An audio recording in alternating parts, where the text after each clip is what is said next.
you got an app on your phone with like car mechanic sounds, like just playing that down there.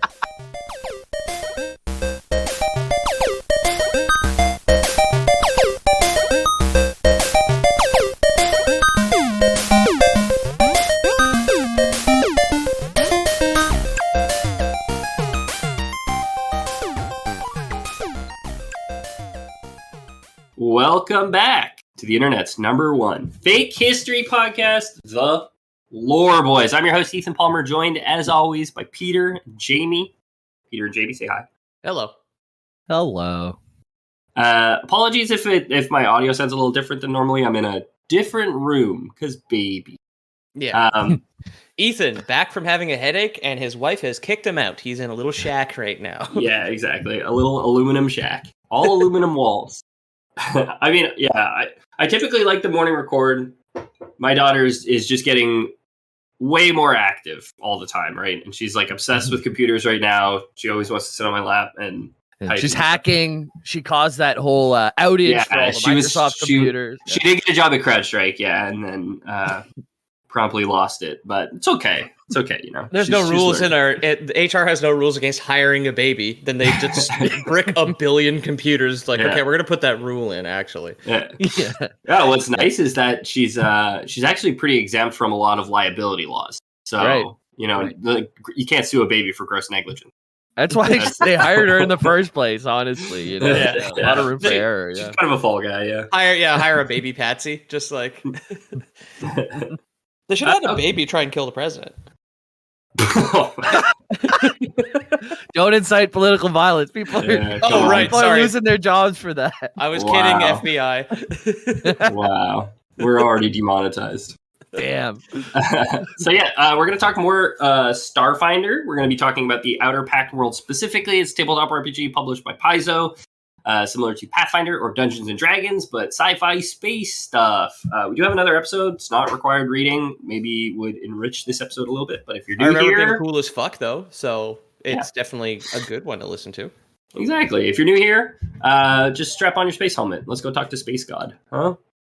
Before we do that, let's talk to our gods, JB Big, and just a little bit of chaos. New patrons, thanks so much for joining the Lore Boys Patreon. Patreon.com/The Lore Boys. Link it below. So we're going to begin our episode today with a bridge between the inner and outer planets. We kind of covered the inner planets and the sun on the last episode. So now we'll bridge to the outer planets with the planet known as Triaxis, the Wanderer. We'll take a quote for you guys from the Pathfinder core rulebook, where most of our quotes will come from, right up until the very end. Triaxis' eccentric, mysteriously slow orbit takes it even closer to the sun than Castrovel during its summer, resulting in a tropical climate that turns harsh and frozen as the world sails back out past the gas giants in its winter. This cycle takes 317 Pact standard years, with whole generations living and dying in a single season, and plant and animal life forming two nearly separate ecologies, each going dormant during its off-season. Cool. Triaxis. Does that mean it has three axes? No, it's just the name of it. It's just like a cool sci-fi name. It's got X in it, so it's cool. Yeah. I only yesterday figured out that biceps have 2 muscles, triceps have 3 muscles. Wait till you hear how many muscles a quadricep has. I said the same thing to him yesterday. Beautiful. How about Pete? Got him. I told him last night. Is there a monocept muscle? No, because that would just be like an orb hanging off your bone, right? Because it's the bicep and the tricep. It's the attachment points, I think, on your bones, where like your tricep has one attachment towards your elbow and 2 at the top, I think. Your tongue's a monocept. The bicep. Is it the attachment? Because that's like every muscle's at least a bicep then. Every muscle's a bicep in space. Yeah, exactly. It's like, the guy who goes to the gym and only works out his arms, he's like, every muscle's at least a bicep. I think it's actually muscle groups, like within the, I think there's actually like 2 distinct muscles. Maybe I'm wrong. That's based on nothing. Okay, so we're talking about the Magic School Bus episode where Miss Frizzle got a cramp while rowing. because she was holding her breath. That is my fitness education. Right. Miss Frizzle benches like 4 plates on either side in the show. It's pretty insane. Yeah, she's shredded. Yeah, she's juiced. Definitely got to be juiced though. So we're talking about Triaxis. This planet is home to the native Rhyphorians. It's a playable race in the Starfinder tabletop RPG, who basically have 2 forms. They have their Summerborn form and their Winterborn form. Summerborn Rhyphorians have smooth, dark skin, while the Winterborn tend to have thick, white fur. So yeah, we have this planet 317 years to orbit the sun, essentially. And it goes way out past the gas giants, gets super cold, and then it comes way, way in close and gets super warm. But like a really tight ellipse, right? Could be, yeah. I don't see why it couldn't be a not tight ellipse either, but just when it's on the elliptical machine, working out its lower biceps. Yeah. My leg biceps. So Rhyphorians are tied to the season of Triaxis, with those being born off-world still being born as whatever form is currently in season. So very fashionable. Okay. So yeah, you could be born in a different star system, and you'd still be born with thick white fur if that's the season on Triaxis. Okay. Oh, cool. How does the body know? That's amazing. It'd be very good if you were like if you were a travel agent working for this planet. You would know exactly. You'd be able to sell trips for like ski trips, right? Just because it's like, oh yeah, this guy's got white fur, so obviously it's. Yeah, that's it. It's the right season for you. Never have. You don't need to invest in a calendar, right? Yeah, that would be ridiculous. So costly, right? You really got to cut your overhead. So the culture on Triaxis largely comes from the Rhyphorians and their ages-old feuding with their ancient masters. You guys want to take a guess? Dragons. Oh, yeah. So I think these are the first. I don't quite remember from last episode, but I'm pretty sure these are the first dragons we've talked about. Definitely Galarian, the missing planet in this system, where Pathfinder, the other fantasy RPG, is based, definitely has dragons. We know that much, right? Yeah. That's Fantasy Earth, if you haven't gone back to listen to the first episode. Exactly, yeah. And it has been removed from the solar system, right? From existence, and nobody remembers why, because it was during a period where everybody in the universe has amnesia. Right. Yeah. A period of about 300 years called the Gap. Yeah. Oh, I had a little bit of the gap between here and the last episode, but this is helping me remember. Yeah. just think butterfly effect, Jamie, and you'll surely remember it. God, Ashton Kutcher bleeding at the nose, doesn't know what happened. Exactly. Reading his diary about dragons. Yeah. So the 2 major continents of Triaxis were called the Allied Nations and aptly the Drake Lands. Here's another quote. With the coming of the Pact, however, the primarily evil dragons of the Drake Lands saw the advantages of membership and trade with the other Pact worlds, and active hostilities ceased. Today, while humanoids remain second-class citizens in the Drake Lands, their masters have opted for more subtle power plays, with many dragons acting as shadowy investors in major corporations. I just love the literal metaphor of because like people always will say like Jeff Bezos is just a dragon hoarding all this wealth, and we just have like literal dragons. Like the first thing they do when capitalism comes knocking is like, oh, that's a good idea, dude. I get a real good hoard go under this dragon. You got to let a little bit of the horde. You got to have a little bit of the horde fake trickle out just to like put the wool over the people's eyes. Exactly. Dragons in business casual goes hard, I will share a picture with you guys. I just realized I didn't have the folder open. This is of I don't even know where the chat is. Oh goodness gracious! You've been out of the game too long, Ethan. Yeah, I don't have my keyboard to press enter. Okay. Recording challenges on a very very lightly changed setup. Yeah. So there's factions on the planet such as the city of Alok, which reject the assimilation by the Pact worlds, shooting down any spacecraft which approaches their city. There are also the military forces once dedicated to securing borders, which now don't have a war to fight, of course. It was once a war between dragons and humans. Ain't no war no more, because everyone's just like capitalism, right? So I sent you guys a picture of cool sci-fi city with just like a dragon breathing fire. It is very cool, yeah. Right? It looks like it's almost like there's an inverted mountain underneath it. It's like it's almost a Beyblade of a city on a mountain. yeah. Playing Beyblades with dragons on a mountaintop. And it's got like Colosseum pillars all around it as well. Yeah. The true enemy the true villain in Beyblade was capitalism. That's true. those like Fox Kids animes did go crazy eventually, so I wouldn't be surprised if that just happens to be true. Okay, so we have militaries which don't have wars to fight. Most notably of them is the famed Dragon Legion. These were allied nation warriors who had bonded with intelligent dragon kin, which they rode as mounts, and they would strike out into the solar system as a mercenary force, rebranding themselves as the Skyfire Legion. So in our Starfinder Pact system, we have mercenaries from this planet, Triaxis. Think Luke Skywalker in his X-wing. He has the little R2-D2 robot in the wing. Yeah. It's a dragon instead of R2-D2. You just got a little dragon that helps them fly their ships now, basically. They don't ride them anymore. They do have spaceships, but they essentially have their dragon kin helping them out to fly. That's neat. Right? So next planet is Liavara, the Dreamer. This is the first of our gas giants. And I'll hit you guys with a quote describing it. In addition to several large populated moons, this peach-colored gas giant also has extensive dust rings and countless tiny shepherd moons. Just a quick aside, looked it up. Shepherd moon is essentially Saturn has at least two that we know of, Prometheus and Pandora, which orbit Saturn, but like straddle either side of Saturn's rings. So they will basically destroy anything in their path because they're big enough and just shoot it all into the ring. So they kind of keep like shepherds would herd sheep. They kind of herd Saturn's rings. Interesting. Oh. Yeah, you wouldn't want them to get unruly, right? Right? Wow. Yeah. I was asking Call them about something else.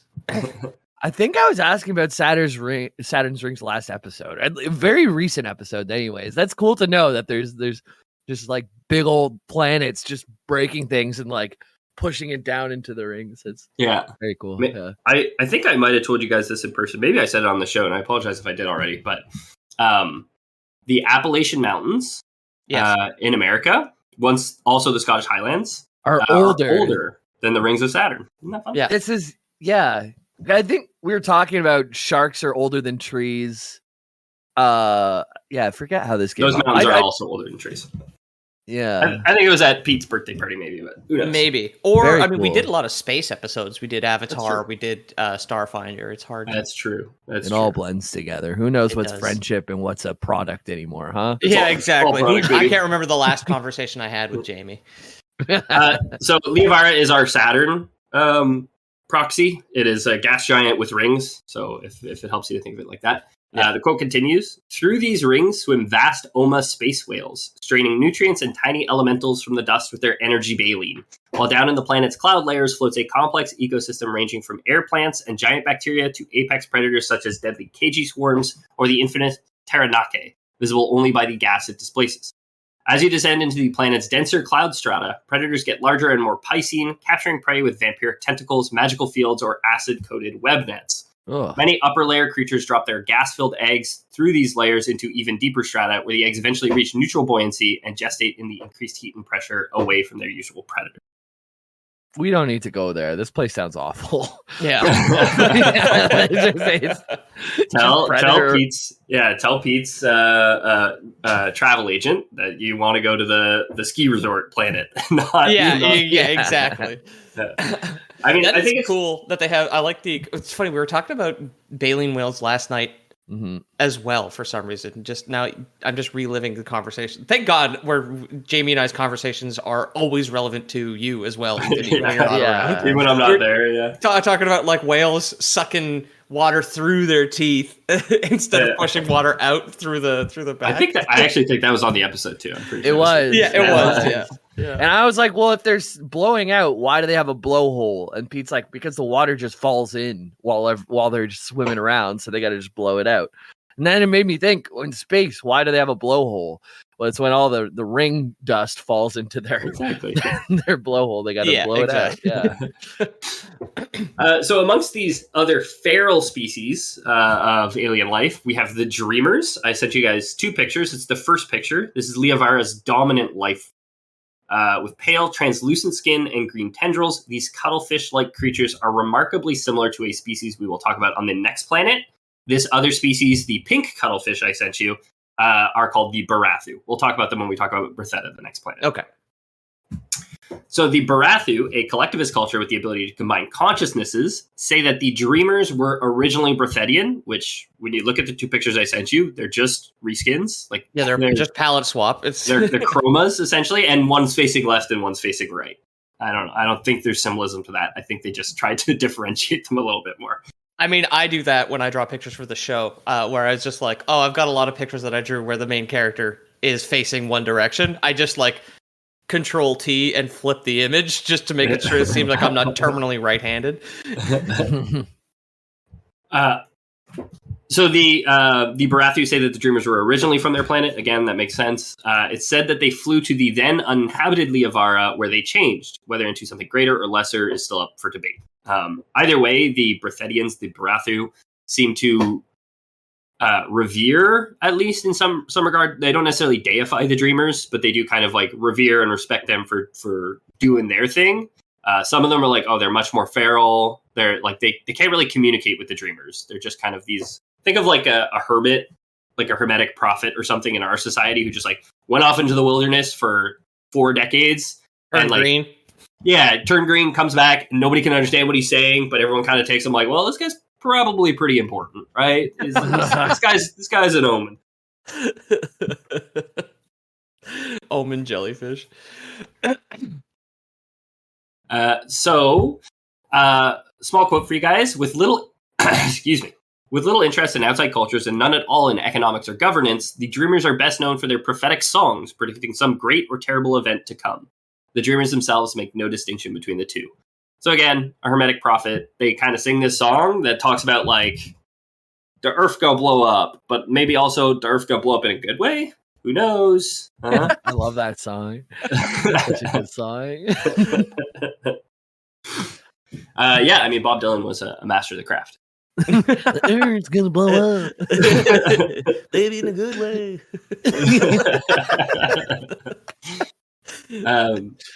So not a pact world. Technically, Liavara is a protectorate of the Barathu civilization because there's no intelligent life there's no like people believe that the Dreamers are intelligent, but like you can't really communicate with them, so they're not able to join the Absalom Pact. Liavara is a protectorate of the Barathu civilization, a wildlife reserve for the semi-deified insane relatives. It would be funny if we had the singing fortune teller represented at the UN. And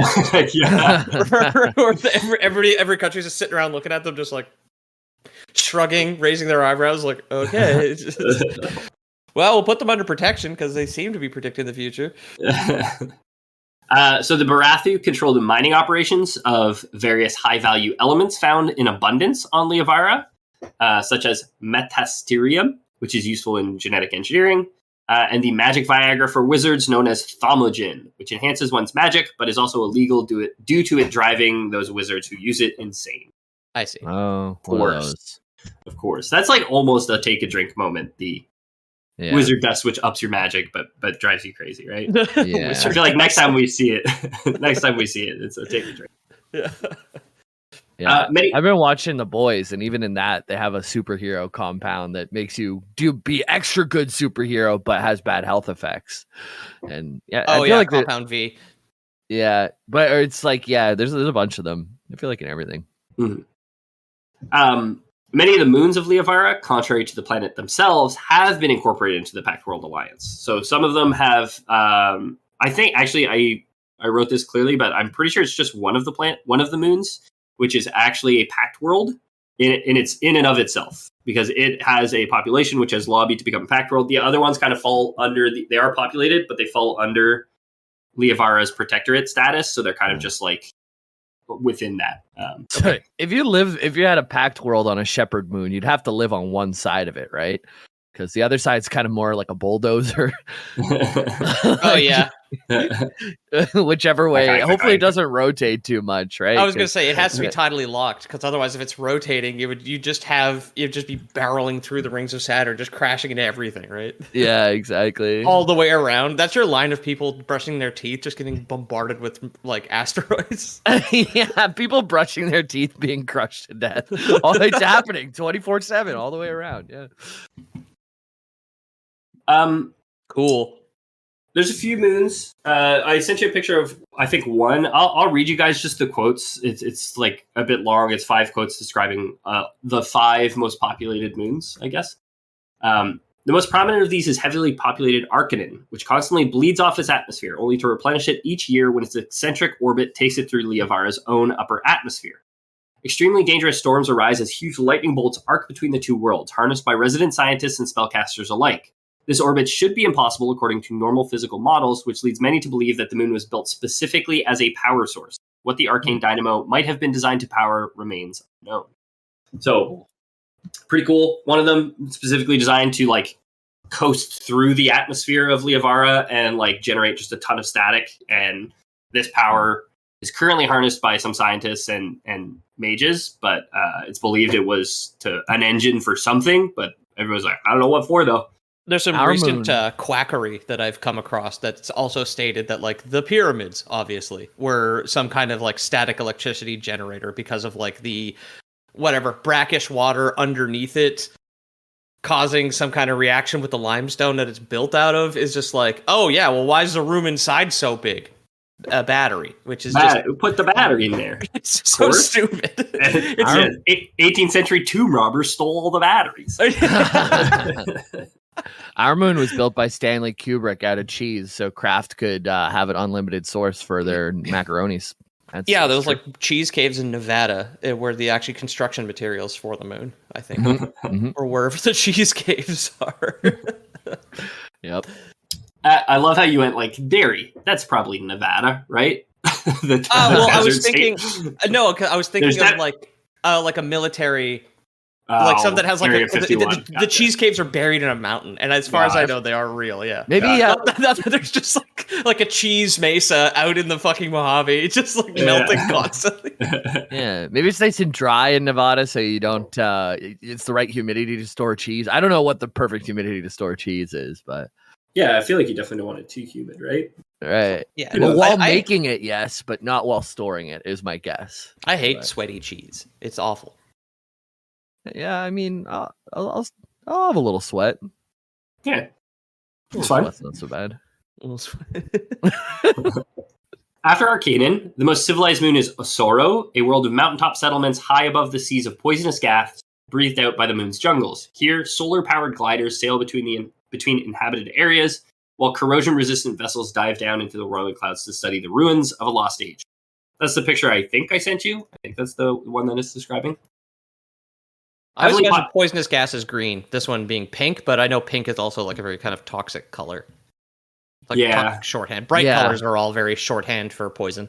Yeah. Pink's so toxic, like girls. The truth is that most poisonous gas is probably invisible. So, it's not so great to draw. I don't think you would need a carbon monoxide detector in your house if you just like a pink fog was leaking in. You'd be like, oh no. Yeah, Ethan, we were talking yesterday. I got the purple Xbox controller. Pete's got the pink one. You gotta get next yellow. Time. You gotta get a colored one, like maybe yellow or something. Yeah. Okay. Yeah. Sure. I got an SNES controller. It's got purple and purple on it. That's pretty cool. Heavily populated Nechak is close behind, a world of arthropods ruled by pulsating philosopher worms and the mortal incarnation of Hylax, who is the god of individuality, I guess is the best way to describe her.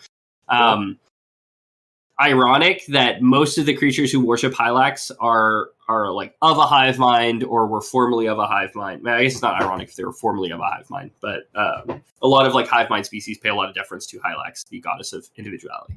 Right. Well, once you get out of the cult, exactly. Like hard swing the other direction. We'll talk about them later, but there's an entire species, one of the core playable classes in Pathfinder, which is that. Like, it's just a race that broke out of the hive mind cult. We'll talk about it a bit later this episode. Can they put a bunch of stuff in their mouth for carrying space? No. Didn't think so. It's so key. Less visited is Melos, a mysterious world whose entire population vanished in what may have been a rapturous religious ascendance or a more sinister event, though it remains a treasure trove for archaeologists and scavengers. So we have the Rapture Moon, just everyone gone. And then isolated Halas has been kept carefully cordoned off since even before the Gap. less unprepared contact with the resident hyper-evolved energy beings cause outsiders' brains to explode from overstimulation. Oh my god. Don't go to that move. That's 3 screens, all Subway Surfer all over their bodies. Yeah. Completely overstimulate them. So that's Liavara. Next, we have the largest gas giant in the system and home of the Barathu, Bretheta. We talked about it briefly before. It's making me want like a diced tomato dip, actually. Bretheta, bruschetta, huh? Well, it's all the same to me. Bretheta, bruschetta. Just put a bunch of jellyfish like cubes on bread. You're like, ooh, this is nice. Jellyfish cubes on bread. I wonder if that would be good. I've never eaten a jellyfish, but I don't with a name think like jellyfish, like kind of probably a little. I've never heard of it. Yeah, I've never heard of any being eaten. You know what I mean? Like, yeah. Is there a marmalade fish? Some turtles eat jellyfish, but like they're like 80-90% water, so there's no meat on the bone. Like eating jellyfish would be very inefficient. Because I've seen them dried up on the beach, and they're like, when they dry out, it's just like a couple millimeters thick when they evaporate. Yeah. This reminds me of a Google search I did yesterday. How much protein in sea monkeys? Oh, yeah.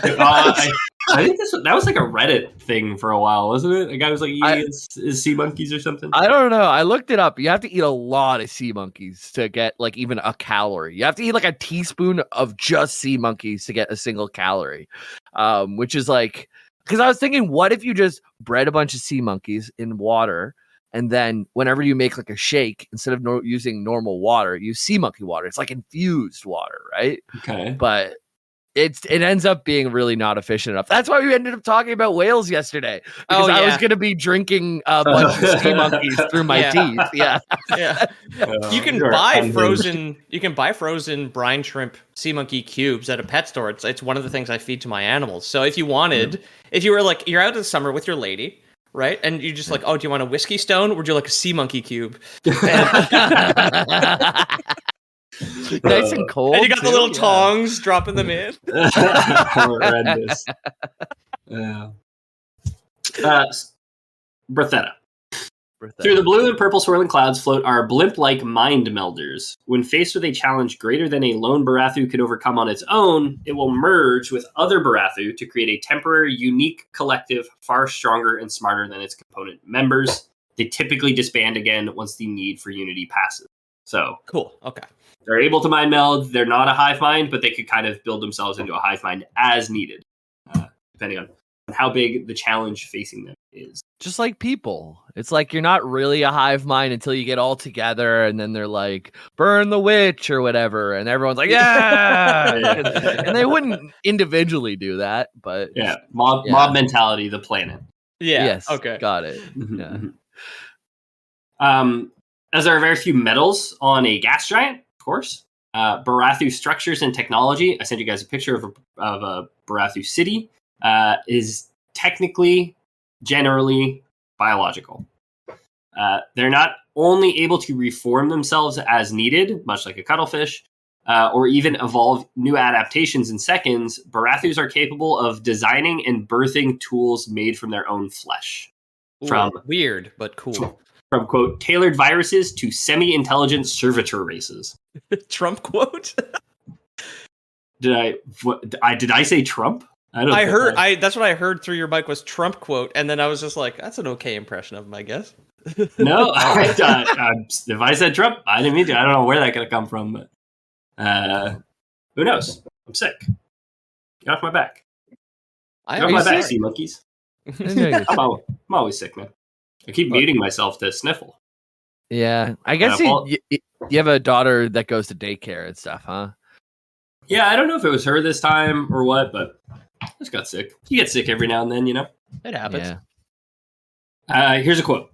Some of the best biotechnology in the system comes from Bretheta, created either in numerous floating arcology cities staffed by off-worlders, or within native Brethetan enterprises such as the capricious Sopeth Corporation, a company that's in fact a single sentient being composed of thousands of merged Barathus.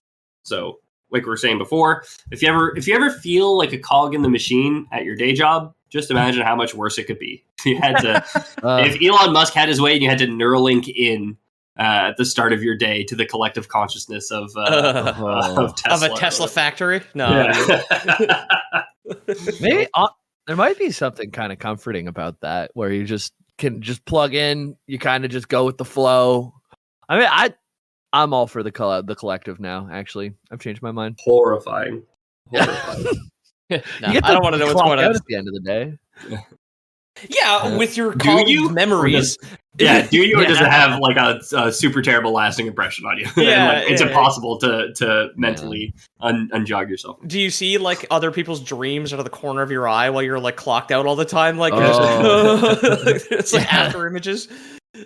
Yeah, you butterfly effect, but instead of your own memories, you're seeing other people's memories. Yeah, changing their lives. But I don't know. I picture it more as like a comforting stream. Like there's just this big moving thing that you'd be such a small part of such a big thing that you could kind of just get lost in it and let yourself go. But maybe just give me my shitty day job.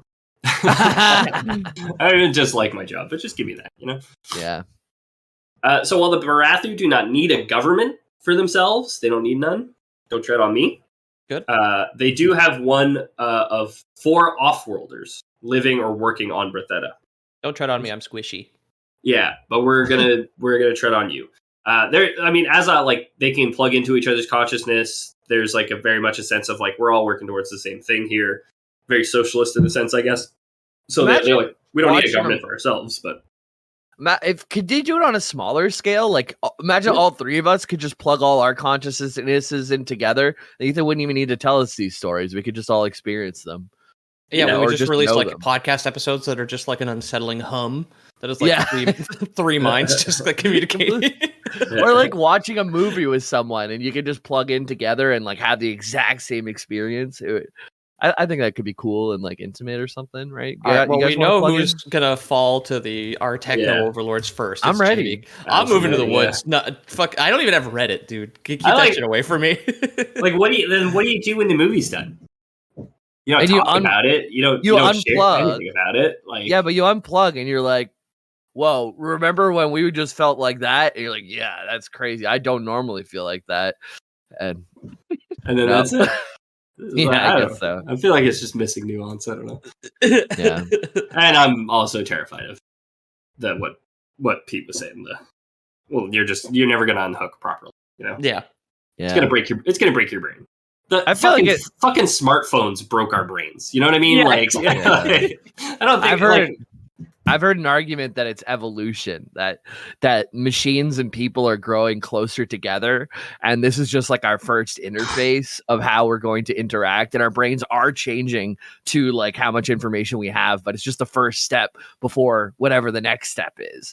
And like it's there's growing pains to it because it's not what we're used to, but it's just the first step to whatever's next on how we're going to interact with machines and evolve together. Sure. Yeah.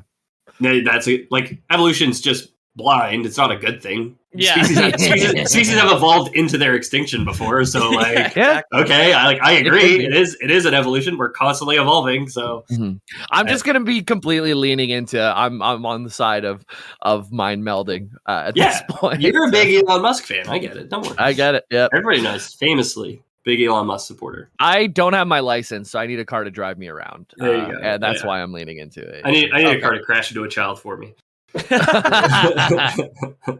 Yeah, I don't want liability. So known as Confluence, the Barathan government for offworlders, because they're like, we don't need a government, but if you guys are going to be working here, we're going to have a government for you because you guys need a government. You don't have a hive mind, or you don't have a collectiveness. Confluence itself is an immense collective ready to impose regulations on the stock market and mining operations. All that. Okay. Likely Avara, a lot of action happens on Bretheta's moons, many of which are larger than Pact world planets. This is kind of like our Jupiter, right? So it's probably the biggest. I think it is the biggest in the solar system planet that is. So a lot of its moons Jupiter are as big as planets. Sorry, I meant Bretheta. I know. Oh, excuse me. Yeah. Yeah, I mean, I think like some of Jupiter's moons are like large. I mean, I know Pluto's not in the club anymore, but like some of its moons I think are larger than Pluto. But like maybe some of them are the size of Mercury because Mercury's quite small. Yeah, probably. Probably and possibly, honestly.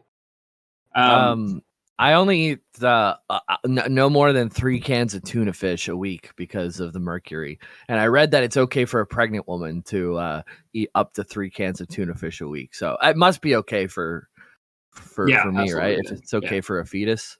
You could eat a lot more if a pregnant woman can only handle 3. Okay, good. Thanks. Calo-Mahoy is the most industrialized of Berthetta's moons, though all that action happens at the bottom of the sea under a thick crust of ice. It's like Europa. Cool. Yeah, I sent you guys a picture of an underwater city. Very purple, very Draenei of World of Warcraft. Like their kind of buildings and structure like that. Yeah. And color scheme. This is kind of like the. This is like I don't know what the fashion capital of the world is. Is it Paris? But like this is it. These people Milan. are like Milan. Yeah. I would say Milan too. Yeah. There you go. These people are like known for their art and their fashion and things like that. Like it's very that's because like what other industry do you have under the sea? Right. Speaking of Paris, I did not know about the Olympics until yesterday. Celine Dion's back, dude, and she fucking knocked it out of the park off the Eiffel Tower. Gojira too. Gojira was there, and they were straight up screaming, and there's like fire bursts in front of castles and stuff. Yeah, very very cool. I heard the Gojira opening was pretty good. It was very cool. Yeah, it's crazy. It was pretty cool. Another moon is Marata, where the native monkey men from space, known as the Maraquai, have made the leap from Paleolithic tree dwellers to spacefaring in just a few generations. These are like hyper-evolved monkeys. I guess you That's some ancient aliens shit right there. Yeah. Straight up, like no one really knows why or how, but they were like monkeys. And then like a couple decades later, they're like, yeah, no, we get it. Spaceships. Smartphones, dude. Yeah, exactly. These are your convergent evolution with technology monkey men. Everything's going to go fine for them. Everything's going to be great for them. Yeah. Yeah, you can tell that things go great for them given that they have a name that sounds much like a Native American tribe. Yeah. Very lead there. A quote to finish off Berthetta for us here. Only the desperate or condemned accept work on Berthetta's notorious collection of death moons. On radioactive Thist, for example, unshielded flesh melts from bone in cancerous rivers, yet crews are still needed to harvest minerals, study the unique animal life, or hunt for the magical armor mysteriously discarded by the moon's rarely glimpsed, light-absorbing humanoid. Meanwhile, on the tidally heated hellscape of Varos, elementalist fireworkers harness raw volcanic power while digging for the unique gemstones produced only in the moon's. So we have prison planets. So Americans, you can chill. It's good. This is very America that we have, work camps for all our prisoners, basically, to go and die. Yeah, work camps for the American prisoners, not just for firefighters in California anymore. There's a band on Spotify called Alex Jones Prison Planet, and it's just metal riffs with Alex Jones screaming nonsense. Next up, we have Aposte, a rocky planetoid, much smaller than other Pact World planets. This is our Pluto proxy. Also called the Messenger. The planetoid's elliptical orbit has led many to believe that it comes from outside the system altogether and was trapped. Cool. Trapped by what? The sun. Oh, the sun. Okay, cool. Yeah. I have a big quote for you guys here describing Aposte. The few existing records of visits to the planetoid in the centuries prior to the gap describe a barren, airless surface and a warren of atmosphere-filled caverns and tunnels riddling the rock through to its core. Many of the chambers were empty, but others held ancient machines that still hummed, indestructible doors, permanently comatose and preserved creatures with a range of alien forms, and vaults of advanced technology and weapons. Though a few research teams explored Aposte before the gap, interacting with a now extinct race known as the Aili that dwelled inside the tunnels, no group from outside the world has ever established a permanent foothold on the planetoid, which most assumed to be some sort of ancient generation ship or otherwise self-contained environment. Strangely, nothing in the records suggests that the Aili themselves had any knowledge of their origin, giving rise to the theory that they may have degenerated over millennia between the stars, or else been some sort of captured or servitor race that outlived their masters. So we got Big Vault. Which one of the rocks is the one that hits the planet of asteroid, meteor, Meteorite. A meteorite. Meteorite. Makes Okay. contact. Yeah. So a planetite would hit another planet. Yeah, exactly. Okay. I mean, got it. asteroids can too. Asteroid is like a different classification, I guess. I think it's a size thing because like an asteroid killed the dinosaurs, not a meteorite, right? Right. And then Meteorite, wrong. there's okay, yeah. Never mind. I'm gonna What's a guess that dwarf like planet? small planet. What the planetoid is a small planet too? Yeah, it's like a planet under 5'7", I think. Pluto's a planetoid. Pluto's a short king. Yeah, absolutely is. That's a new classification. There's someone at my dog park that has a Rip Pluto shirt that has like the dates and everything whenever it was declassified as a planet. That's cute. Yeah. I mean, it hadn't, between the time it was discovered and the time it was declassified, it hadn't completed a quarter of its orbit. Wow. Because its orbit is like 100 years or 200 years. Yeah, hasn't it only completed one? I feel like we talked about this on an episode years and years ago.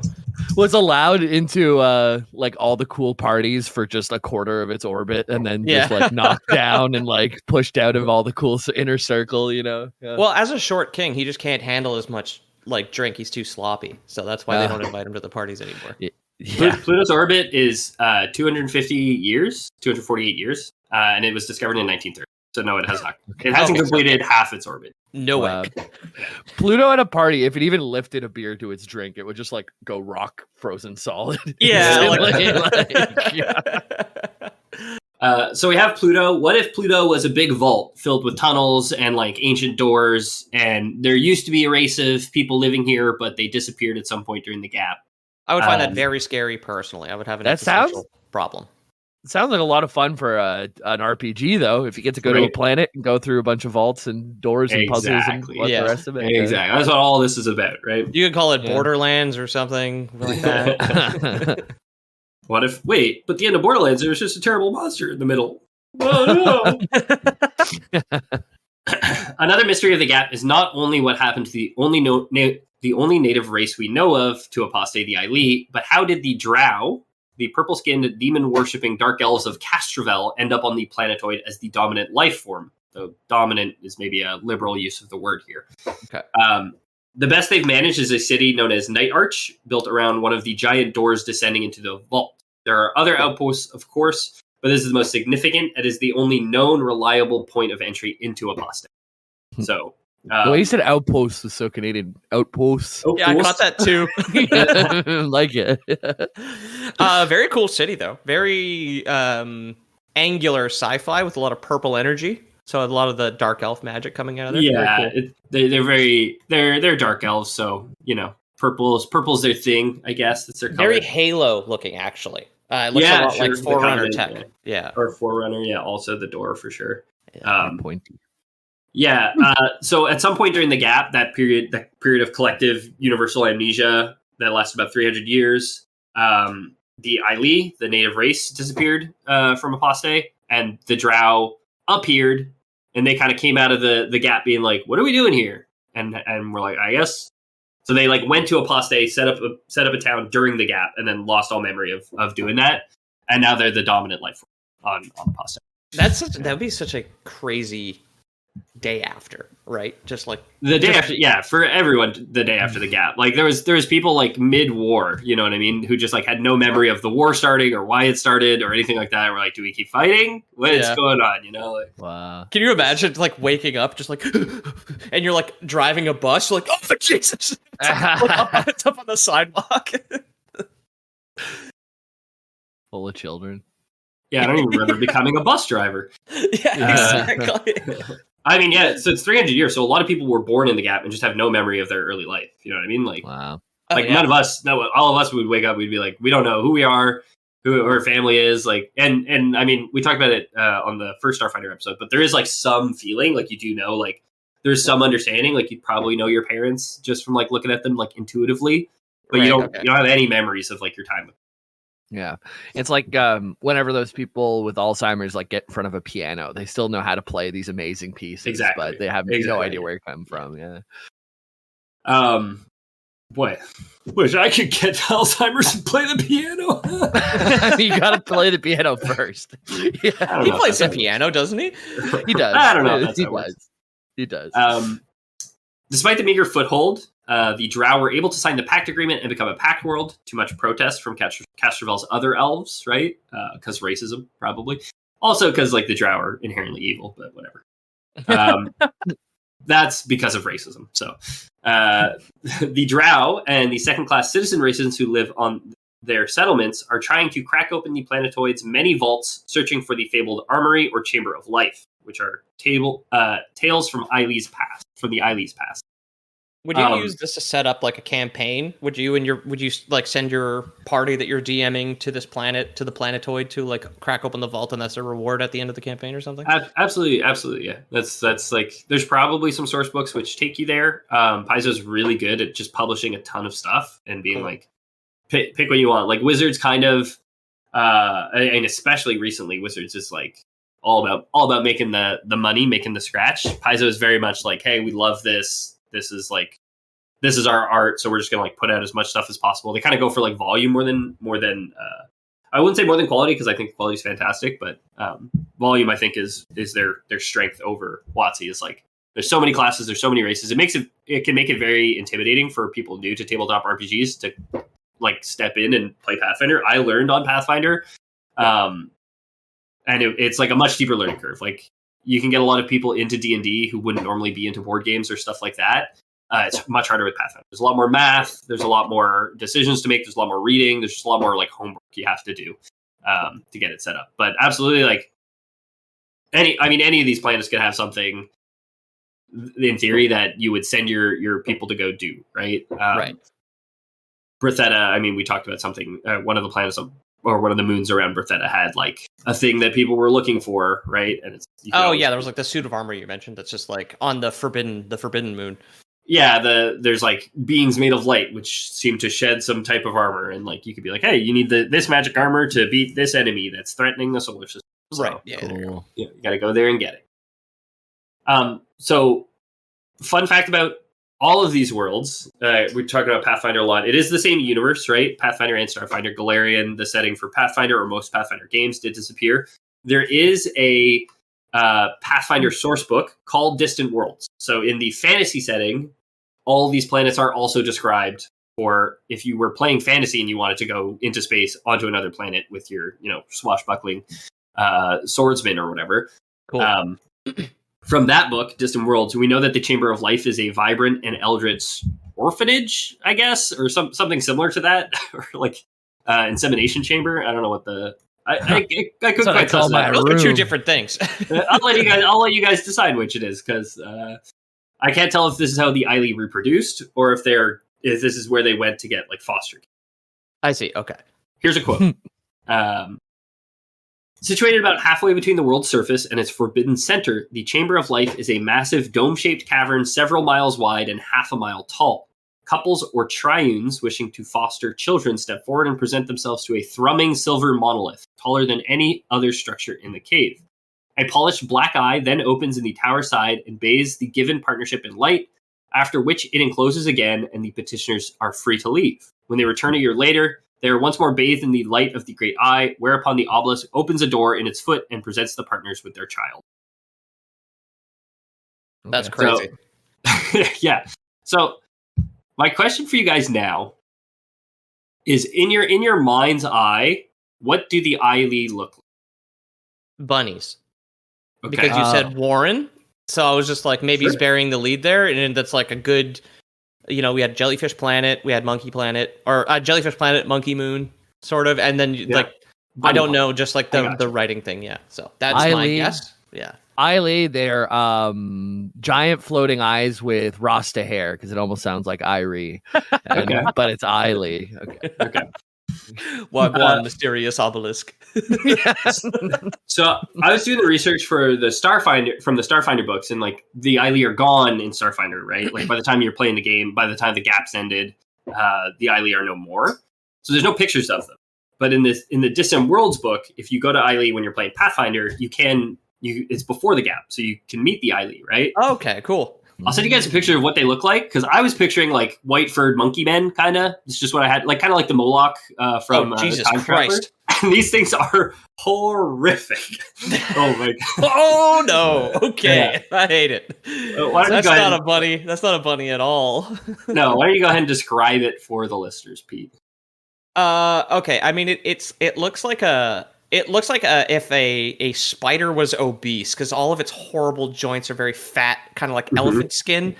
At the what I guess is the top, there's like a big black orb, maybe an eye covered in like gray webbing, and just gnarled teeth, like tonsil stones all around it. A bunch of gross bug legs, and then at the front where the crotch would be is like just a spider face. Yeah, it's just bad. It's an awful. No lie, it's just the mandibles. Yeah, almost tentacly too, like that spider face. So there's like a bugs meets tentacles meets like cancer growth teeth meets like it's all gross. I hate it. I hate its feet more than anything, because it does look like it's like if an elephant had spider limbs, because it's got a lot of joints and a lot of rolls. That's just bad. Yeah, I was very much picturing something much cuter than this.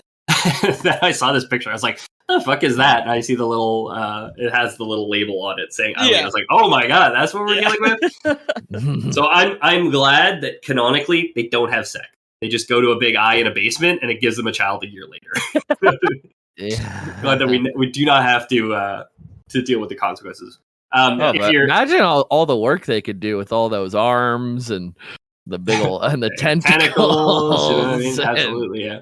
It's kind of like it is a sort of like an obese spider centaur, but instead of being like a human body, it's like a four-armed with terrible insect arms, and then like Pete said, just like a big black eye in the middle of a mouth.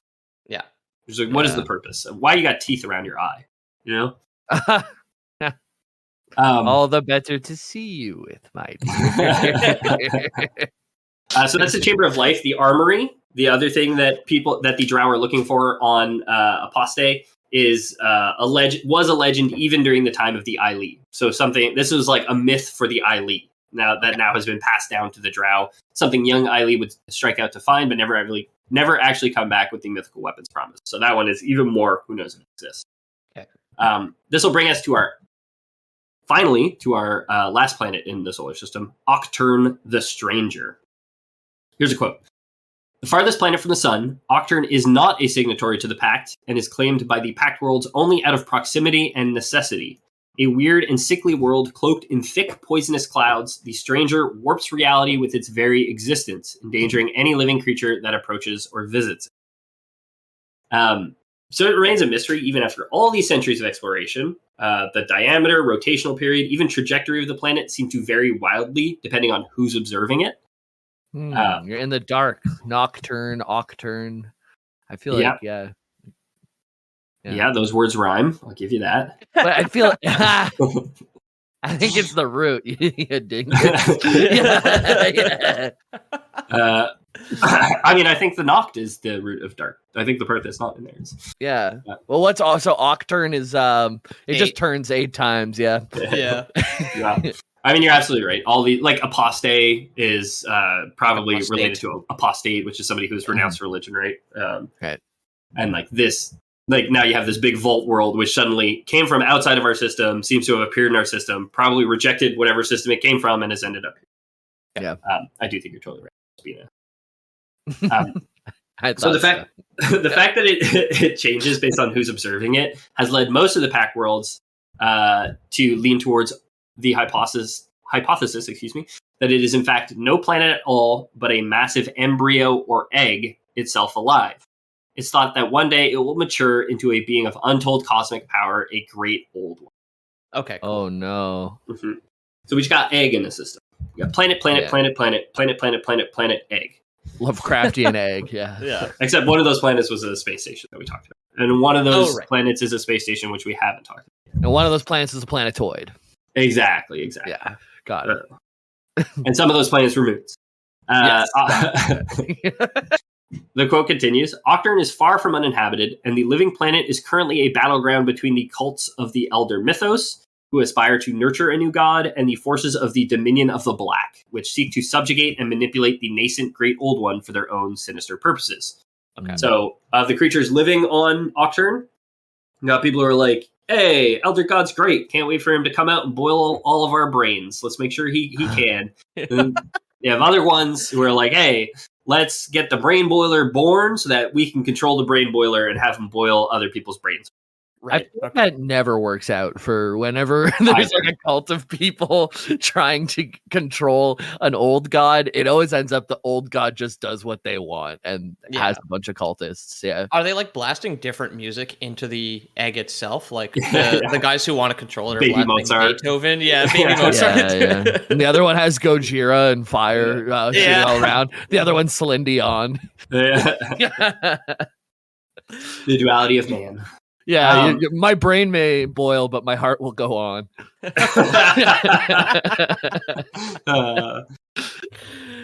So the most prominent settlement on the Egg Planet is the Citadel of the Black, once neutral ground between the two most dominant factions. The Citadel of the Black is home to the Pyramid of the Black Temple, the largest temple to Nyarlathotep in the Pact worlds. So this is not just a great old one. This is one of Lovecraft's great old ones. This is canonically Nyarlathotep. Okay. We did a Lovecraft episode ages ago. This is the guy with a million nicknames, a million different names. One of the most popular of Lovecraft's creations, and this is him. This is canonically that is the believed to be the great old one that is slumbering. Other games have done that. I think the last boss in Quake, whose name escapes me, is also canonically just like straight up lifted from Lovecraft because he was too busy being racist to get copyrights. Yeah, right. It's public domain. So, yeah, I sent you guys a picture. It's just cool. I guess just a cool picture. I don't know. Yeah, it's very, very neat. Kind of looks like there's coral on the ground. A lot of very sleek, kind of thin metal beams everywhere. I like it way better than the last picture you sent us, which I hated. The metal beams are almost like spider webby too, like the way that they wrap around that building. So the Citadel of the Black was once neutral, like I said, between the two. It was kind of neutral ground between the two factions. No longer is. The neutrality vanished at some point during the gap, and it now serves as the Elder Mythos' base of operations in their ongoing war against the Dominion of the Black. The Elder Mythos and the Citadel of the Black is led by Karsai the King, a being whose true form and nature is unknown, but a powerful leader who believes he may in fact be the herald of Nyarlathotep. Cool. It is his defense of Octurne and the Pact worlds from the Dominion of the Black, so it's the fact that he's keeping them in check, and the fact that he's a relatively sane person to deal with, is what led to the Pact Alliance reluctantly offering Octurne a place within the Pact. I'll continue with a quote. The space around Octurne is littered with old ships purportedly sent by intersystem worlds to neutralize the planet during the gap. While visiting starships are sometimes allowed to land unharmed, these corrupted, madness-inducing hulks still drift as a warning to all those who might seek to cleanse or colonize Octurne's breathing shores. The Pact worlds, unable to clear this neighboring area of space of these dangers, are resigned to maintaining a nominal connection with it instead. Cool. Yep. So it's surrounded by like derelict ships, essentially, who it's believed at some point during the gap, everyone in the solar system was like, no, we gotta destroy the big egg. And then so I mean easily could be some explanation for the gap itself, whatever happened to this egg, in my opinion. Like if it is a great old one, probably has some power to like erase memories across the universe or something like that. It's just Ashton Kutcher in there. the greatest old one. Yeah. H.P. Lovecraft tried to warn us of Ashton Kutcher. So the surface of the planet is pretty fleshy and gross, of course, with psychoactive black ichor flowing through thick veins wrapped around tumorous mountain ranges. The landscape itself can change in an instant, much like anything Lovecraft, depending on one's perception. It's not helped by the fact that the world's toxic yellow-green atmosphere contains more drugs than a party with Jamie's Uncle Frank, only if Frank had skittering, proboscis-tongued Orocorans as dogs. Okay. Do you have an Uncle Frank? No, I wish I did. He sounds like fun. Yeah. I sent you guys a picture of an Orocoran. They're just terrible monsters. Very Lovecraft, terrible. Yeah, it's like a bug man. Honestly, it's less disturbing than those things that don't fuck and they just get a baby from the pillar. Yeah. I don't trust things that don't fuck. That's the Outer Pact worlds. If you want more lore, check out our other Pathfinder episode on the Inner Pact worlds. We're going to go to a break. After the break, let's jump back to the invention of FTL travel and meet some extrasolar races in the Starfinder canon and how the Pact itself was formed in the first. Cool.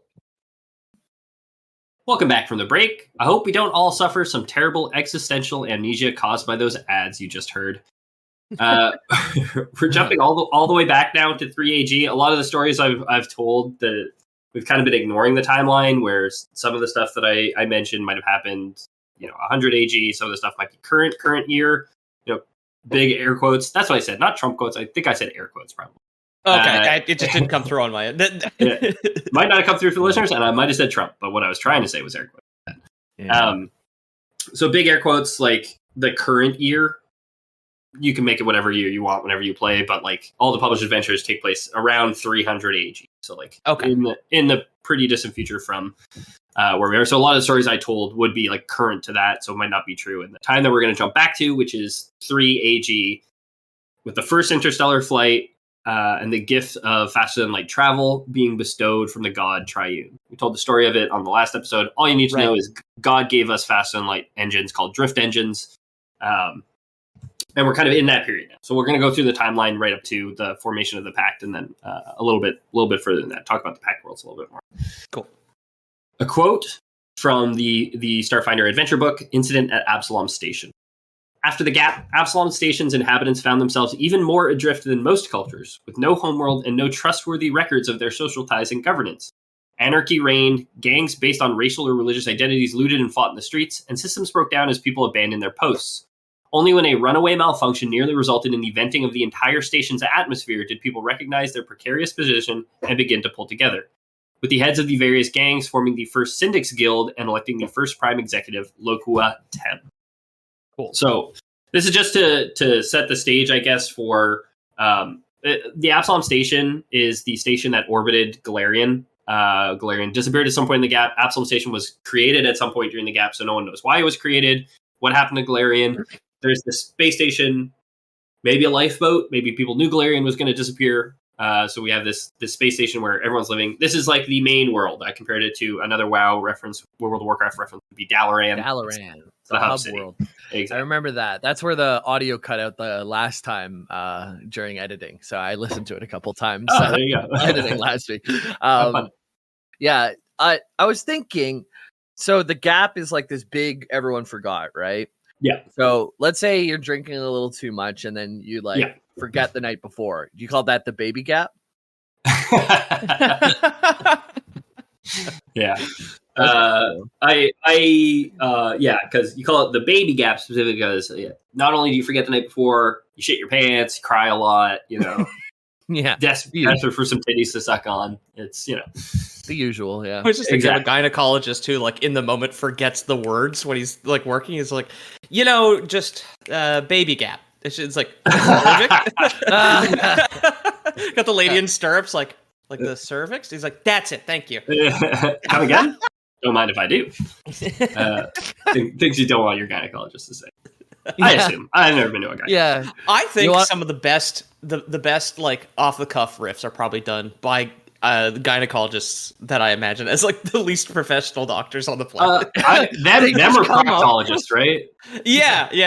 Proctologists got to have some good ones. The more intimate the doctor, I think the more leeway you get to make inappropriate jokes, right? I think. The gyno just comes up from like the sheets, looks up at the woman like, the pussy broke. Yeah, it's like what? Just like you got an app on your phone with like car mechanic sounds, like just playing that down there. It'd be so good. Like how many times has a proctologist said like taken a look and then been like, oh my god, there's a crack in it. Right? Like, it's gotta happen all the time. Yeah, I hope so. I remember when I went for my procedure, the guy was very funny, honestly. The doctor who did my colonoscopy. Yeah, I think to go into proctology, you have to have a sense of humor. You know what I mean? Sorry, Jamie, I cut you off. You said I had a butt guy, so I do want to hear the story. Pardon? And I went to a party with someone who had the same butt guy as me because when we were in Mexico City, we both got a stomach parasite. Basically, you got amoebas. That's true. We got amoebas, and the butt guy.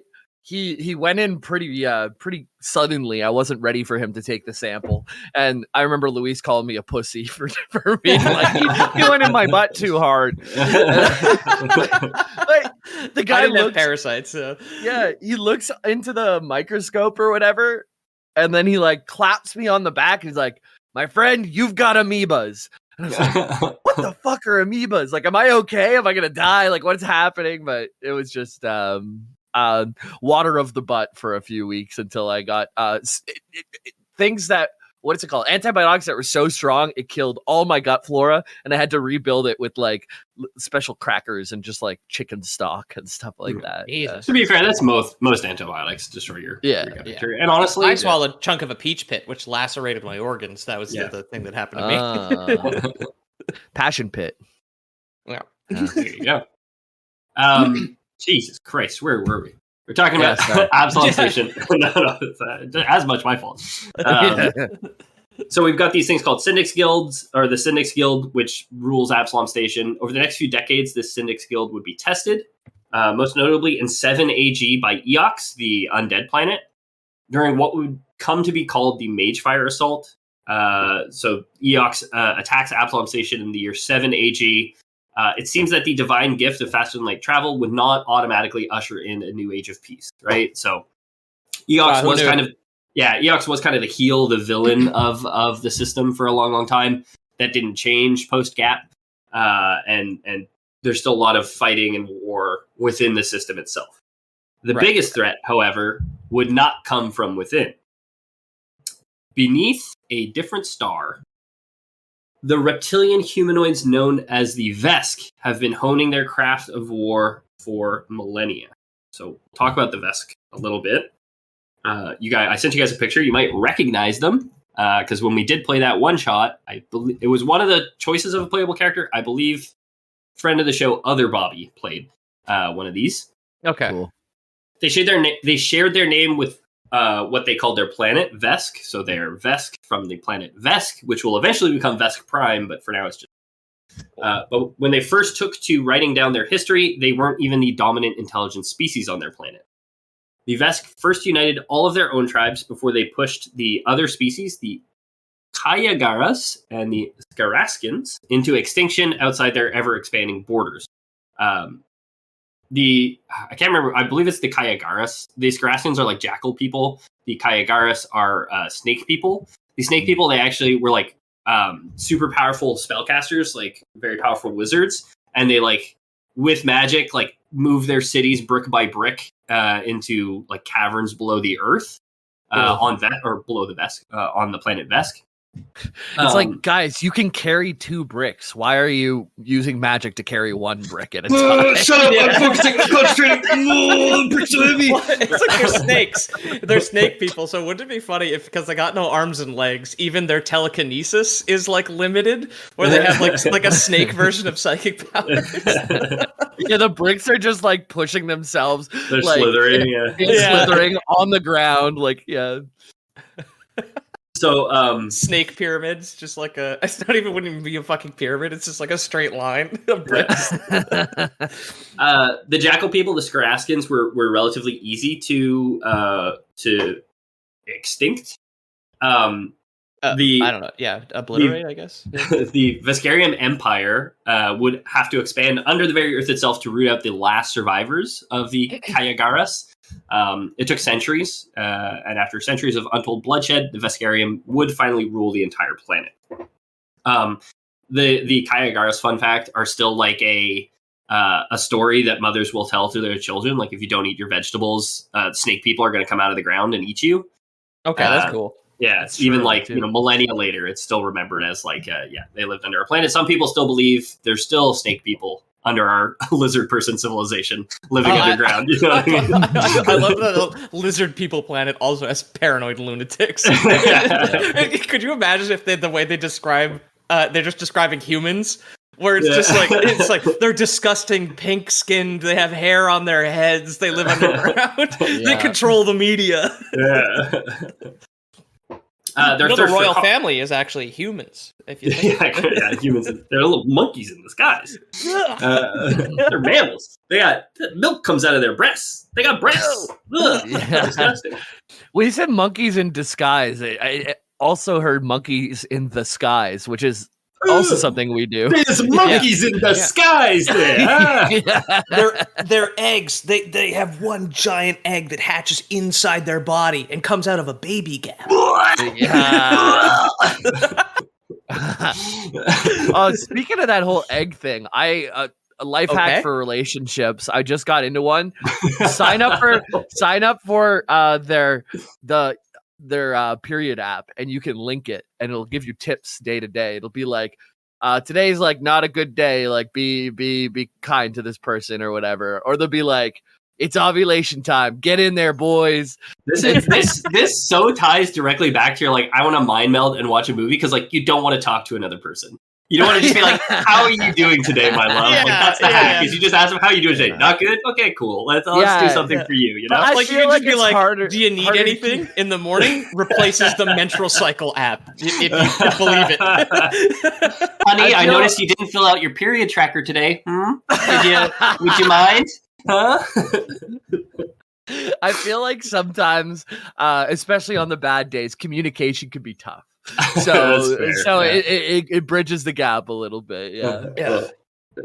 I can do it. I got the cycle tracker on my Apple Watch, and I don't fucking need it. So I'll keep an eye on things for you. I want to hook up to Pete's. I want to know when Pete's on his period.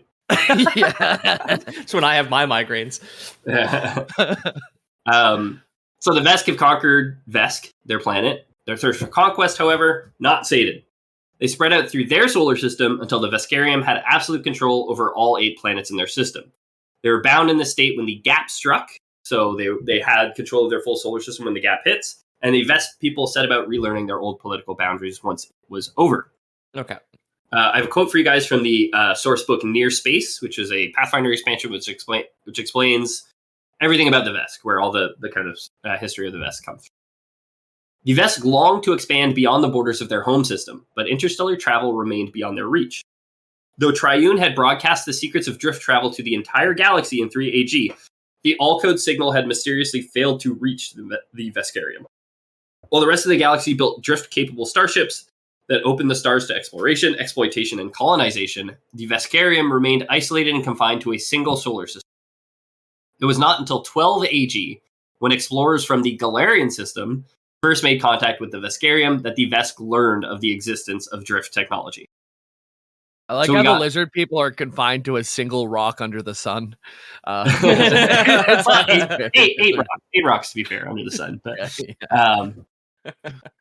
for whatever reason, they don't get the message from Triune about how drift travel works. These extremely warmongering, very brutally violent lizard people weren't given the keys to the universe. Maybe God was like, "Hey, just you're good. You don't need this." Of course, already.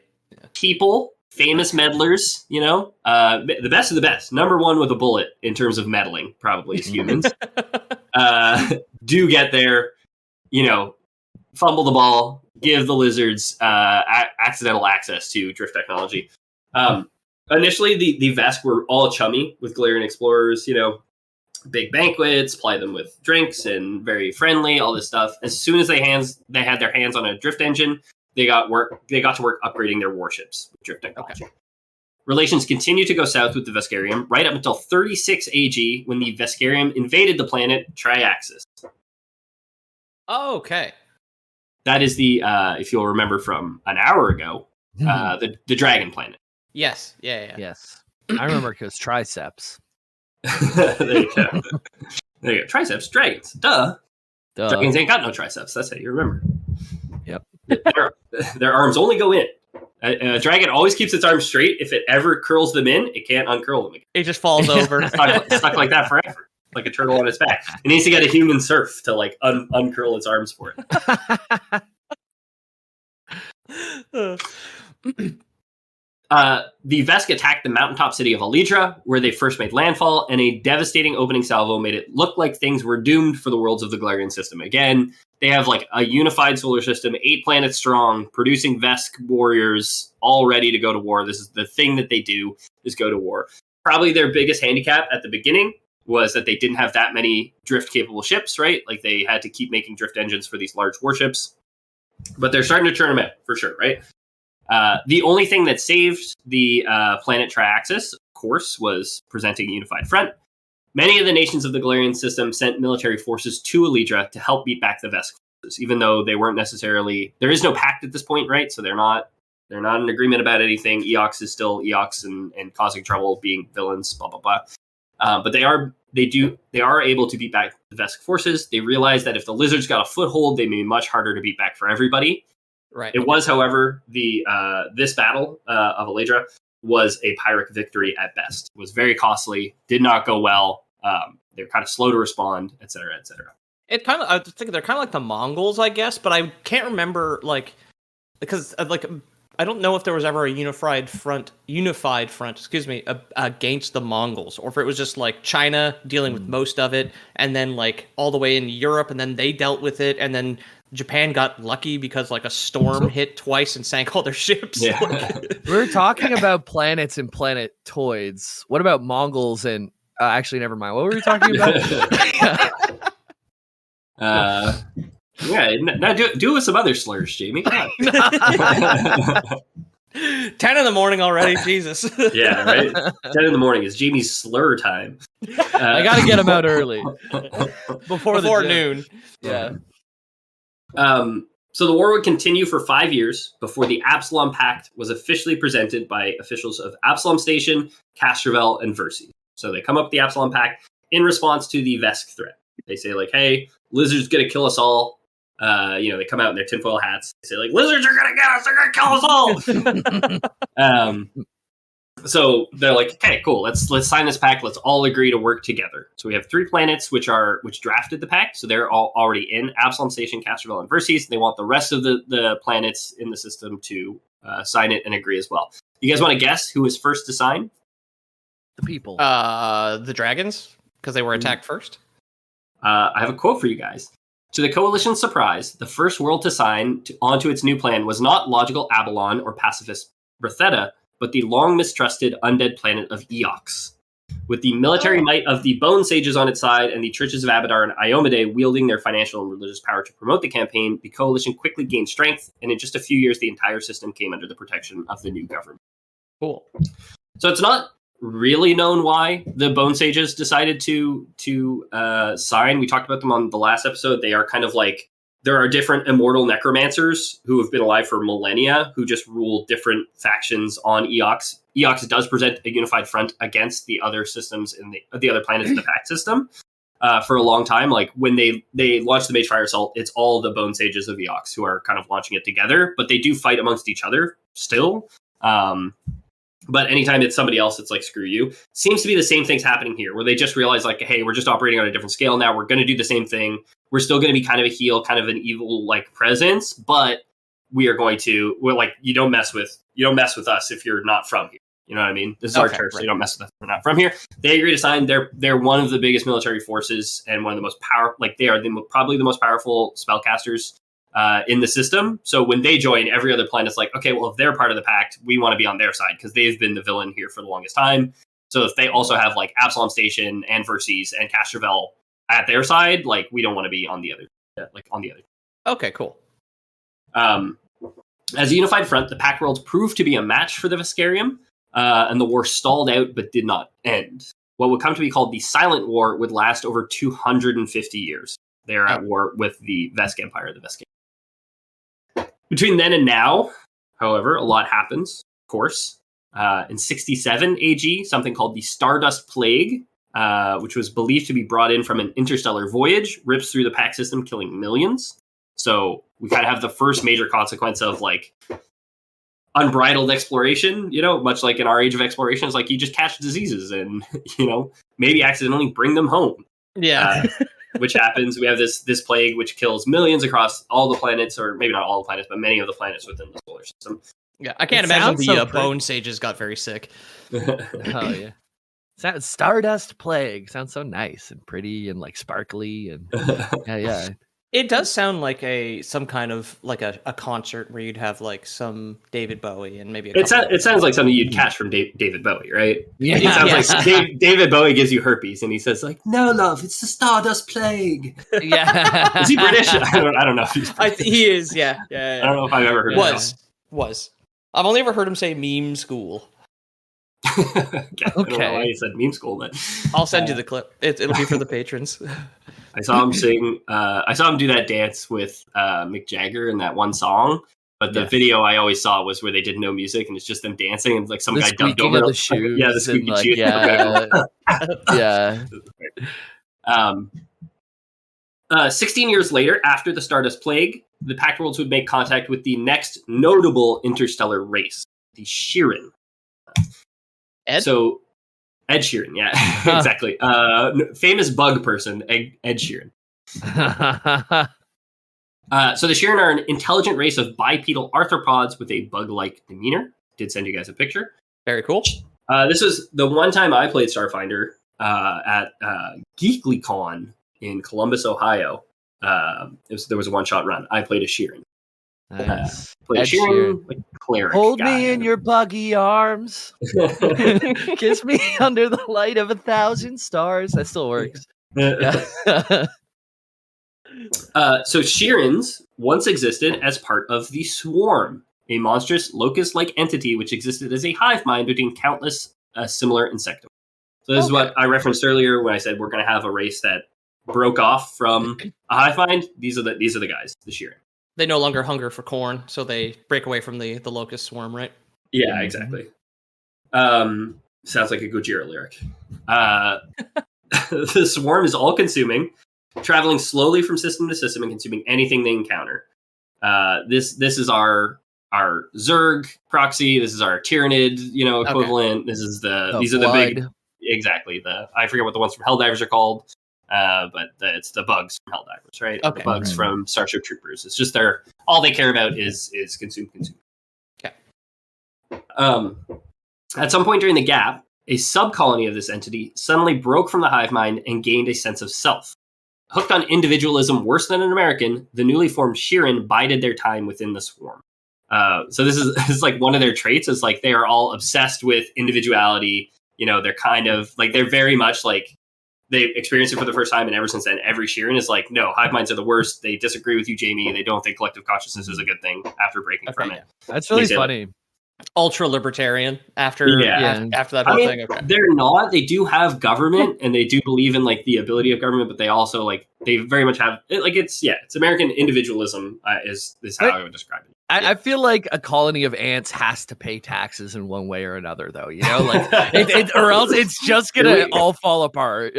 That's a T-shirt, right? A colony of ants has to pay taxes. Right? Just like that. I have another old T-shirt here that I wrote down before I finished my comic preview that says "Horny is the mind killer." So I've got a bunch of things to go through. Didn't we make that one? Yeah, I think is that not the goth girl, the biblically accurate goth girl? No, that's slogan? "Be not aroused." Be not aroused. Oh, be not aroused. Yeah, right. Yeah. The Bryce is right. Wears that to the gym a lot. Yeah, a great shirt and a great slogan. The link to our merch is in the description, I think. I think so. You also get a Kennedy Big Frog cum shirt. Bobby, other friend of the show, Bobby got his. He sent a picture to me and Luis. In the chat. Did he buy it? No way. I was gonna buy it for him. Okay, good. So when the gap ended, and the swarm itself had to cope with the collective amnesia. So the swarm, this hive mind, also affected by amnesia, right, of the gap.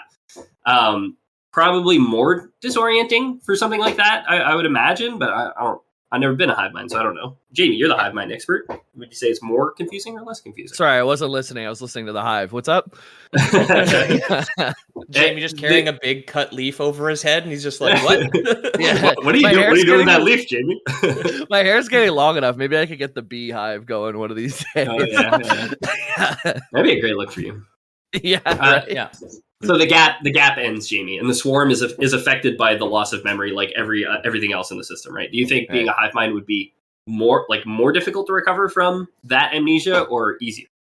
I think it'd be tough if I couldn't immediately reconnect to, or I'm still connected to the hive.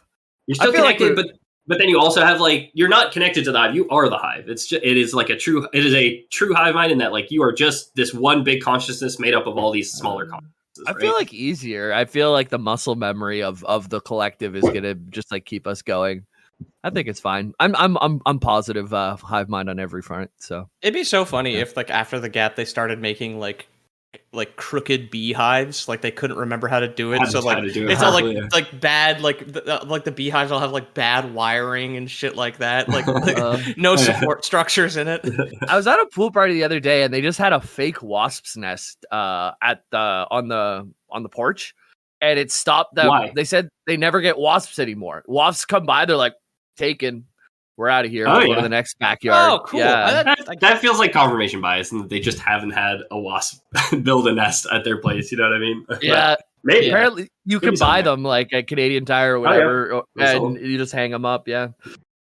You get all the the plastic deterrents. You get the plastic owl for pigeons, the plastic beehive for bees. Mm-hmm. Yeah, you can get the little sticker that looks like the little mouse hole that you'd see in the cartoons. Oh, yeah, that you can put in the you can put it on your baseboards so mice don't come by. Yeah, the door's already here. Yeah. So when the gap ends and the swarm itself, this hive mind has to deal with the collective amnesia, whether it's easier or harder. The Shirin, the sub-colony which is broken off from the consciousness, takes the opportunity and breaks away in truth. In some backyard biological spaceships, they scrap together, I guess. The swarm was pretty enraged that it would do this to itself and ceaselessly chase the Shirin, right? It's I can't believe I've done this. Yeah, exactly. You don't just get to leave. You can't. There's no out of the club, right? I don't get to just leave me whenever I want. Exactly. The Shirin fled for 3 years. So this is you guys might remember the year 3 as an important one. Oh, yes. Avoiding populated areas and drawing in the swarm to them before the drift engine was revealed, right? So the Shirin do get the plans while they're running from the swarm, and they realize hey, this is our chance. This is our opportunity to truly break away from the swarm. When they do finally escape, it was 80 more years before Shirin explorers picked up the unusually strong signal that was Absalom Station, right? Okay. So they're kind of going around for 80 years. There was this weird, I was reading up on them, and there's this other planet in this other solar system. They essentially broke into 3 main colonies, one of which tried to populate a world, which didn't work. The second one landed on this planet, which had humans. Is how they're described, but it's in another solar system. So I don't know if it's a convergent evolution where we're crab now and everywhere will evolve humans eventually, but they're just described as humans. They look like humans. I couldn't find any reason why there was another planet populated with humans. It said they've just lived there for millennia. They evolved there. They're from there. It was the monkeys with smartphones, dude. They just exactly. If you give a mouse a cookie, if you give a monkey a smartphone. It's all the same thing. Yeah. The mouse doesn't get addicted to porn if you give him a cookie, though. Yeah. No. And then the third group kept exploring, eventually would find Absalom Station as kind of this distant signal. Again, you guys will remember Absalom Station is powered by something called the Starstone, which no matter where you are in the universe, or the galaxy, I should say, you can kind of find Absalom Station. It is just a very powerful beacon for faster than light travel. So it's really easy to travel to, which is what makes it the kind of commercial hub of the system, and the Dalaran. I mean, that it's a hub to the galaxy, not just everybody's Hearthstone is set to Dalaran. So exactly, it's set to Absalom Station. Yeah. Recovering from the Stardust Plague and expecting a Vesk attack at any time, the Pact worlds were naturally very wary, but eventually were convinced that the Shirin were peaceful. In their introduction came a grave warning about the swarm of which they were once a part, of course. They're like, hey, nice to meet you guys. We're bug people. We're pretty chill. We don't believe in taxation. I think I should be able to homeschool my kids. And also, by the way, we're kind of broke off of a collective consciousness which devours everything in the universe and has been chasing us ceaselessly for the last 85 years. So, just fair warning, Yeah. That's okay. Look, how I raise my children is a me problem.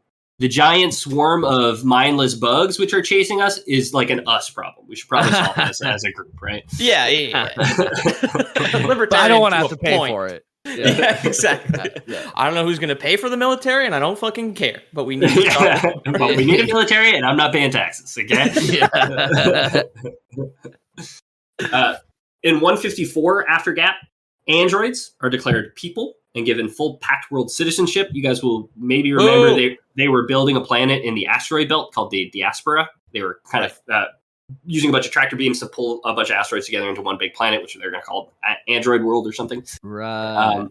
In 233 AG, the burning archipelago is discovered in the sun. So we talked about that on the last episode. There's like a bunch of floating cities in the sun, which are kind of connected and habitable by most people.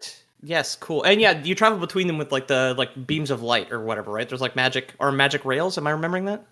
I don't remember that. Anyway, I think they were maybe connected by light. That doesn't sound familiar, but possible that I'm forgetting. I just remember like a webway of how to like travel on the sun without being incinerated. I just can't. I'm gonna Google it. Maybe. Oh my god. If I was downstairs at my normal setup, I'd have my book on hand, but I don't. In 240 AG comes our surprise last Pact world in the solar system, the colony ship, the Idari, created by the four-armed gray-skinned Kasatha from their native Kasatha, a massive desert planet with little wildlife left. So this is another playable race from the core rules, the Kasatha. Four-armed. This, I mean, the comparison, if I'll lean on StarCraft again, would be Protoss. Just like very advanced, four-armed, very classic alien-looking, like elongated forehead. And yeah, they're from this planet Kasatha, which features devastating radiation storms which scour the planet, and as a result is dying.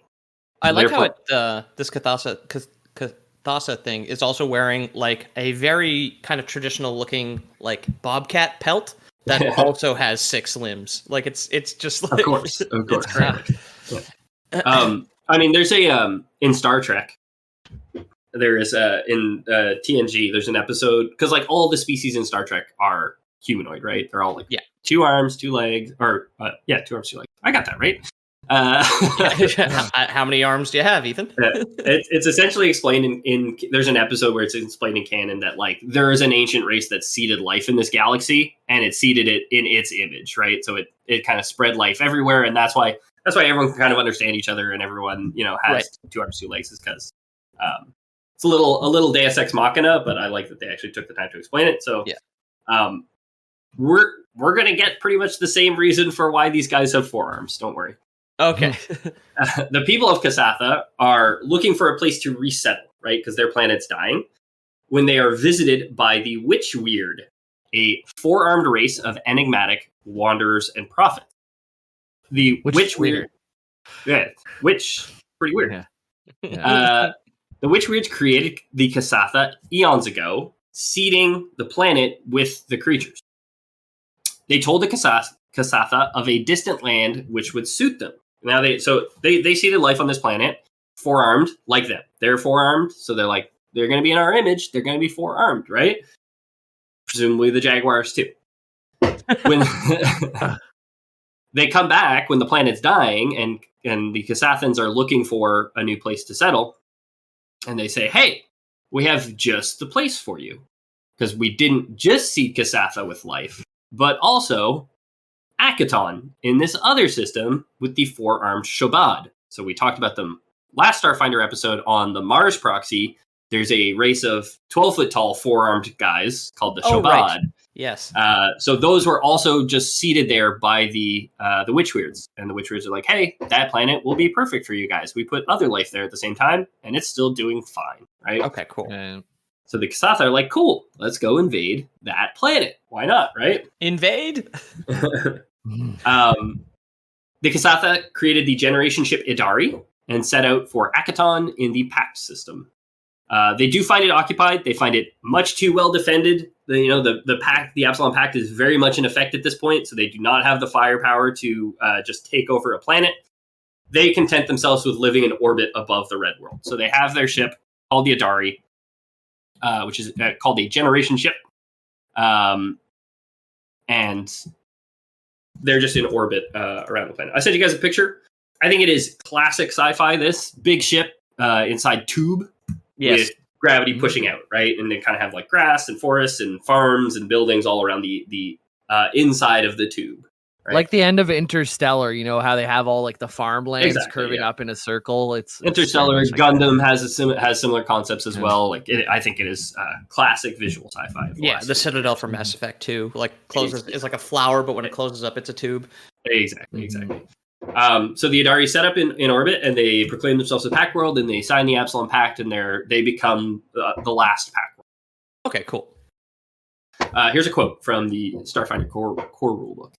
This curving landscape is home to gleaming cities, rolling parks, and glass-walled hydroponic farm towers. Daylight is constant inside the ship's corridors, rerouted from solar collectors on the hull's sunward surfaces, though individuals often observe a 27-hour day broken into 9-hour work shifts. Through the center of the drum runs the hub, a zero-gravity transport tube with elevator spurs running down to the ground, allowing travelers to quickly access any location in the drum, as well as the bridge, combat station, engineering, and other areas. Beside the inner workings of their government, which I didn't want to, because a ton of the description of the Kasathan ship, the Adari, is just about how they run their government. So I wanted to skip over that because I didn't think it was particularly interesting. Besides that, the most notable trait of the Kasatha is their ties to the past. So they're Protoss will be our parallel. I can't think of another parallel in other sci-fi. I'm sure it exists. But essentially, they're the far future ones, right? Humans are like right in the middle of sci-fi, so they're like modern sci-fi, and then you got the Zerg swarm, who are just like mindless creatures who have mastered interstellar spaceflight, and then you got the Protoss, who are like super advanced, right? And we don't really understand the technology. Okay. And the Terran that's perfectly balanced and super based and really cool, right? Just like yes. Yeah. I'm going.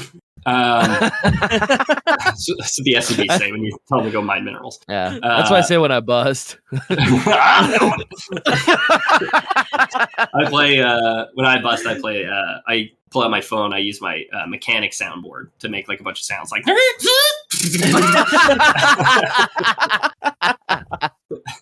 What do the flame guys say? Like Hellbats. Oh yeah. Need a light. Yeah, not very good. They say very that. good. They say some other stuff probably.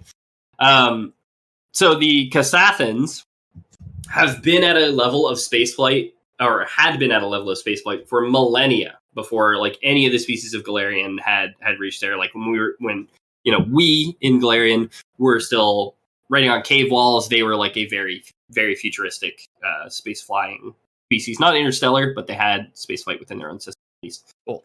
But they plateaued at some point in the past. They scientifically and culturally, they seem to truly believe that further development is not necessarily a good, right?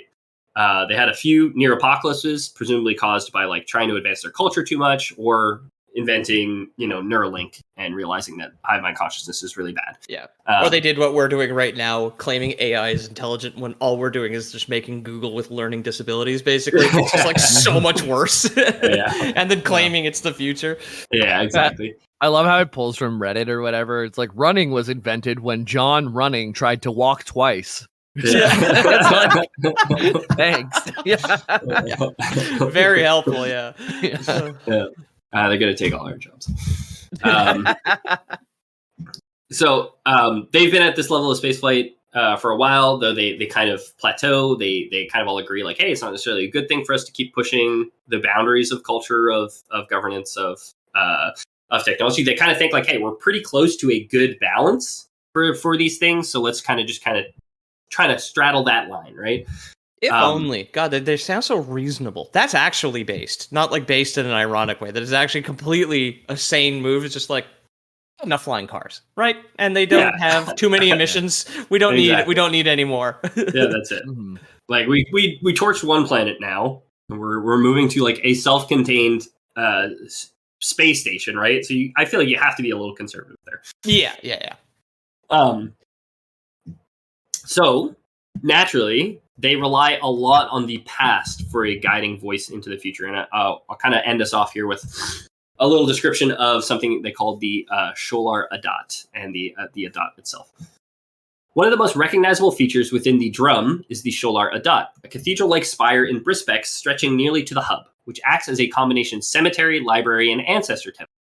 While many Kasathas use the structure to record and archive their memoirs or pay tribute to lost loved ones, the temple's claim to fame is the process called Adat. When a Kasatha dies aboard the Adari, the body is fed into the ship's recyclers to be broken down into useful components. Before this happens, however, the corpse is taken to the Sholar Adat, where robed attendants, Adata, harvest a hair-thin slice of the deceased's brain, which is then preserved and added to the temple's archives. Through the building's complex techno-magical machinery, these samples can be used to kindle brief flashes of the deceased's memory and sometimes even to contact the departed soul with questions. While querying a soul isn't cheap, and accessing a soul that had passed less than 100 years ago requires a warrant, many Adata spend their time in stasis beds patched into the ship's sensorium, untangling the blizzard of ancient memories with the goal of advancing Kasathan society through ancestral wisdom. I just thought that was cool. That it's just like, hey, they take a piece of your brain to live in a jar, they throw you into the fucking the recycler. And then like other people can come. Like you can just go to like the library, and anybody who's been dead 100 years, you just like access their memories or like flashes of their memories. Yeah, right. I was thinking of extracting like just like something horrible that they did by accident, where it's just like you like plug into one memory and it's just one of the forearm bug guys. He's like jacking off in front of an open window. You're like, dang. I can't believe we pulled that one. I also like to think you've got like this beautiful like religious ritual of like extracting a memory thread out of their brain. A hair-thin slice of their brain, right? Yeah, exactly. And then just at the end, there's just like they basically take like a canoe paddle, just like straight to a grinder. The end of it's like super informal. Just like smash cut to like the dump truck backing up, like beep beep. Yeah, just like exactly. an open metal grill with just like roaring flames inside it, full of four-armed bodies. The guy driving a tractor turning heaps of corpses into mulch. Like exactly. Ain't much, but it's honest work. Yeah. And I am just now realizing my hypocrisy where I'm like, hey, this would be super cool to plug in and like access like memories of people over 100 years old, and me just thinking like, oh, it'd be super easy to untangle myself from them, but not the current hive mind. But I mean, if it's like a movie or a book, right? It's if you're just consuming it like media, I think it would be better than punching out of the hive mind at 5. I mean, you plug in. You're like you plug into your brain into this sensorium, and it has like, you know, thousands, hundreds of thousands of memories in there, and you kind of just like, it's described in this quote as a blizzard of ancient memories. So me hive mind enthusiast. Hive mind, me Jamie, me hive mind. Yeah. It's basically when you die, your brain just gets thrown into the hive mind. So it's your afterlife is just hive mind forever, and you get to kind of after 100 years get some much needed rest. Unless they get a warrant, then they get to pull you right back into the hive mind for a little bit. Then exactly. Like Bug FBI needs a warrant to like access these memories.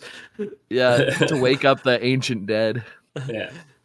So that's the Pact Worlds for all of us, united in their stand against the Vesk, at least for another 80 years or so, until the year 291 AG, when the Veskarian would form an alliance with the Pact Worlds against a greater threat, which would invade them both. The Swarm. Nico Bolas. The Swarm. So the Swarm shows up, invades the Vesk system, and invades the Pact World system. The Silent War ends as a result of that, and I don't think the Vesk are they're not a Pact World. They're not part of the Pact, but they're a playable race in Starfinder. They have a different alliance, which they essentially signed with the Pact World. So they've got they have a common enemy to fight now, right? Which exactly. is like. That's always, of course, I guess it didn't really work. And maybe the COVID was a bad example where, like, people just refused to fucking work together. But, like, the common enemy to put our differences aside is, you know, like in Halo, it's the humanity and the Covenant versus the Flood, right? Yeah, it's a great sci-fi trope that generally works the three-way fight, right? Exactly. It's climate change. It's billionaires. It's COVID, right? We're all united in together. our fight against them. Yeah.